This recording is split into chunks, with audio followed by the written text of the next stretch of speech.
ত্রয়োদশ জাতীয় সংসদ নির্বাচনে ভোটারদের রায়ে বড় চমক দেখা গেছে। দীর্ঘ রাজনৈতিক অভিজ্ঞতা, শক্ত ঘাঁটি ও পরিচিত মুখ থাকা সত্ত্বেও একাধিক আলোচিত ও হেভিওয়েট প্রার্থী পরাজয়ের মুখ দেখেছেন। এবারে নির্বাচনের ফলাফল রাজনৈতিক সমীকরণে নতুন বার্তা দিয়েছে বলে মনে করেছেন বিশ্লেষকরা।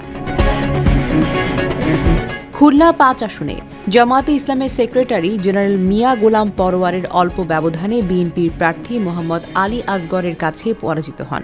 একইভাবে খুলনা ২ আসনে বিএনপির সাবেক সভাপতি নজরুল ইসলাম মঞ্জুকে হারিয়ে জয় পান জামায়াতের শেখ জাহাঙ্গীর হুসাইন হেলাল। খুলনা ১ আসনে আলোচিত প্রার্থী কৃষ্ণ নন্দীকেও বড় ব্যবধানে হেরে যেতে হয়েছে। ঢাকা ১৩ আসনে বাংলাদেশ খেলাফত মজলিসের আমির মামুনুল হককে পরাজিত করে বিজয়ী হয়েছেন বিএনপির প্রার্থী ববি হাজ্জাজ।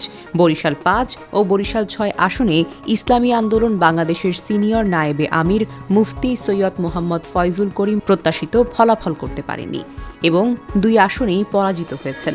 কক্সবাজার ২ আসনে জামায়াতের সহকারী সেক্রেটারি জেনারেল ড হামিদুর রহমান আজাদ বিএনপির প্রার্থী আলমগীর মোহাম্মদ মাহফুজুল্লাহ ফরিদের কাছে হেরে যান। ঢাকা ১৬ আসনে সাবেক জাতীয় দলের ফুটবলার ও বিএনপির প্রার্থী আমিনুল হককেও পরাজয়ের মুখ দেখতে হয়েছে। পঞ্চগড় ১ আসনে জাতীয় নাগরিক পার্টি সার্জিস আলম, ঢাকা ৮ আসনে এনসিপির নাসির উদ্দিন পাটোয়ারি এবং ঢাকা ৯ আসনে স্বতন্ত্র প্রার্থী তাসনিম জারাও জয় পেতে পারেননি। সুনামগঞ্জ ২ আসনে জামায়াতের প্রার্থী শিশির মনির পরাজিত হয়েছেন। এছাড়া বগুড়া ২ আসনে নাগরিক ঐক্যের সভাপতি মাহমুদুর রহমান মান্না প্রত্যাশার তুলনায় কম ভোট পেয়ে জামানত হারিয়েছেন।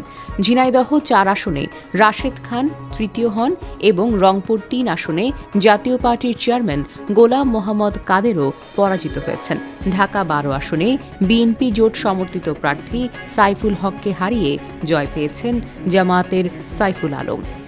রাজনৈতিক বিশ্লেষকদের মতে এবারের নির্বাচনে ভোটাররা প্রচলিত রাজনৈতিক সমীকরণ ভেঙে নতুন বার্তা দিয়েছেন। প্রতিষ্ঠিত নেতাদের হার এবং নতুন সমীকরণের উত্থান দেশের রাজনৈতিক প্রেক্ষাপটে পরিবর্তনের ইঙ্গিত দিচ্ছে। ডেস্ক নিউজ, অগ্রযাত্রা প্রতিদিন। অগ্রযাত্রা প্রতিদিন,